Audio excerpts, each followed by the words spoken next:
হে বন্ধুরা, welcome back to সোয়াজ daily life. So guys, আমরা চলে এসেছি জয়পুর জঙ্গল, জয়পুর ফরেস্টে। তো এখন বর্তমান আমরা রয়েছি জয়পুর ফরেস্ট। এটা হচ্ছে জয়পুর ফরেস্ট, বাঁকুড়া। তো আমরা জয়পুর ফরেস্টে পৌঁছে গেছি। এটা আমরা এসছি দোলের দিনকারে, আজকে দোল। তো দেখছো রাস্তাঘাট পুরো ফাঁকা, আর এই সামনে আমার ভাই আর কুট্টু যাচ্ছে বাইক নিয়ে।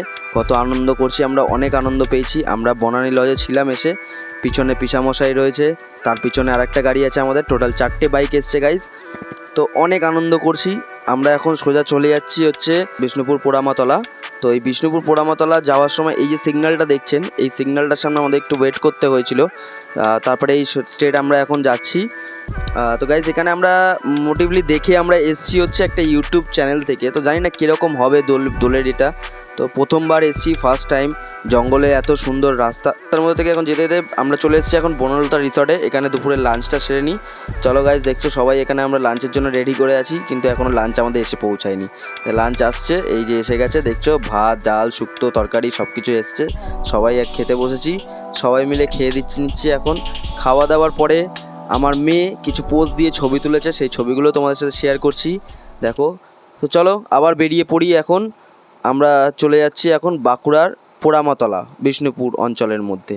ওখানে গিয়ে দেখা যাক বসন্ত উৎসবটা কেমনি হয়। তো আমাদের সঙ্গে থাকো, দেখতে থাকো ভবঘুরে জীবন।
ঢুকে পড়েছি এখন জয়পুরের সবচেয়ে গভীরতম জঙ্গলের ভেতরে। তো জঙ্গলের ভেতর থেকে এখন যাচ্ছি গাইজ। সামনে ভাই যাচ্ছে, কুট্টু যাচ্ছে, দেখতে পাচ্ছ। তো ওরা আমাদের গাইড করে করে নিয়ে যাচ্ছে। গাইড একদম লোকাল গাইড বলতে পারো, ওরাই আমাদের, কেন ওরা এসে এর আগে ঘুরে গেছে একবার, তার জন্য আমরা এসছি এখন। গাইজ, অসাধারণ অপূর্ব দৃশ্য। তোমরা যদি কেউ এসে থাকো, তোমরা দেখতে পারবে সামনে খুব সুন্দর দৃশ্য। এই দৃশ্যটা মানে প্রাকৃতিক দৃশ্য মানুষের দেখার জন্য খুব উদ্বেগ হয়ে থাকে।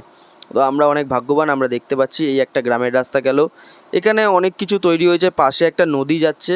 নদীটা অনেকটাই ডিপ, বাট আমরা রাস্তাতে যেহেতু যাচ্ছি, গাড়িতে আছি, তাই জন্য থেমে আর দেখাতে পারিনি, অনেকটাই আমাদের লেট হয়ে গেছে।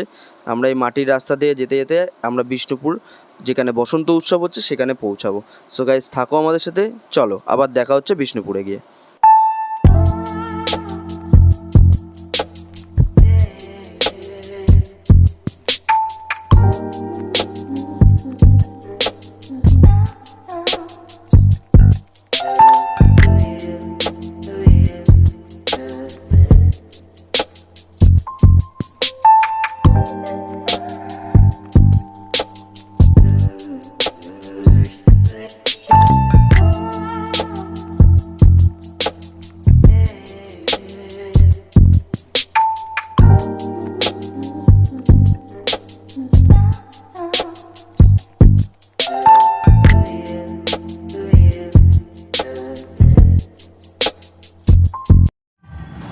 সো গাইস, চলে এসেছি বিষ্ণুপুরের, যেখানে বসন্ত উৎসব হয় সেই জায়গায়।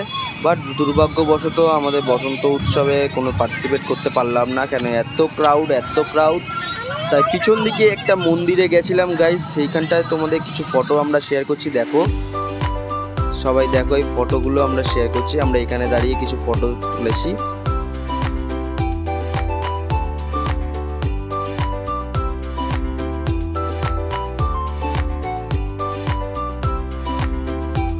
সো গাইস, সবাই মিলে খুব আনন্দ করে এখানে ফটোশ্যুট করেছি। এই ফটোগুলো রইলো। আর তার সাথে সাথে এখানে দেখছো এই যে আমি, সোহা, এটা হচ্ছে কাকা কাকি, হ্যাঁ। সো সোহা এখানে রয়েছে। এখানে আমি আর সোহা একসাথে ফটো তুলেছি। এখানে সোহার মা, আমি আর সোহা একসাথে আছি। হ্যাঁ, সো গাইস আমরা চলো এবার আমরা বেরিয়ে পড়ছি জয়পুর এয়ারপোর্টের জন্য। সো গাইজ আমরা পৌঁছে এলাম জয়পুর এয়ারপোর্ট। এই এয়ারপোর্টটা দ্বিতীয় বিশ্বযুদ্ধের সময় ইউজ করা হয়েছিল, মানে ব্যবহার করা হয়েছিল, আর এখন পরিত্যক্ত অবস্থায় রয়েছে। তো দেখছো তোমরা আশেপাশে জঙ্গলে পরিণত হয়েছে জায়গাটা। আমাদের সরকারের কাছে একটা রিকোয়েস্ট করব, যদি এই জঙ্গলটিকে আবার নতুন করে কিছু একটা পর্যটন কেন্দ্র হিসেবে তৈরি করতে পারে তো খুব ভালো লাগবে। কিন্তু অনেক জঙ্গলি গাছ এখানে জন্ম হয়েছে, যেগুলো পরিষ্কার করা খুবই প্রয়োজনীয়। তো চলো আমরা এখানে কিছু ফটোশুট করলাম মাঝখানে, দেখো।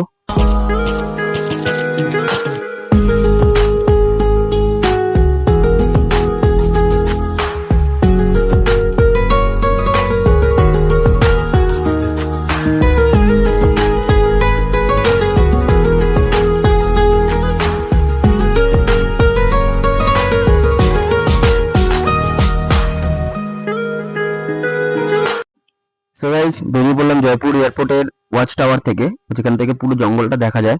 সো ওয়াচ টাওয়ারে উঠতে পারিনি, বন্ধ ছিল বলে। তো চলো আরো ভেতর দিকে আমরা ঢুকছি, থাকো আমাদের সাথে, দেখতে থাকো আমাদের ব্লগটা।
তো গাইস এই ভাই আর কুট্টু এখানে কিছু কথা বলছিল যে এয়ারপোর্টের এখানে একটা জায়গা আছে যেখানে দাঁড়িয়ে একটু কিছু খাওয়া দাওয়া হবে। তো চলো আমরা একটুখানি একটা জায়গায় ছাওয়া খুঁজছি এখন, কেন পুরো এয়ারপোর্টটার মধ্যে রোদ্দুর ভর্তি। একটা জায়গা তো নেই যে এত বড় বড় গাছ আছে, জঙ্গল আছে, কিন্তু তাও ছাওয়া নেই। তো একটা জায়গায় ছাওয়া পেয়েছি, সেখানে দাঁড়িয়ে আমরা কিছু চা কফি খেলাম, আর এই দেখো নাচ করছিলাম।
সো গাইজ আমরা জয়পুর থেকে বেরিয়ে পড়লাম, আর এই যে পাতা ঝরার সিনটা তোমরা দেখলে, এই সময়তে একটু বৃষ্টির কারণে আমরা একটু ওয়েট করে গেছি।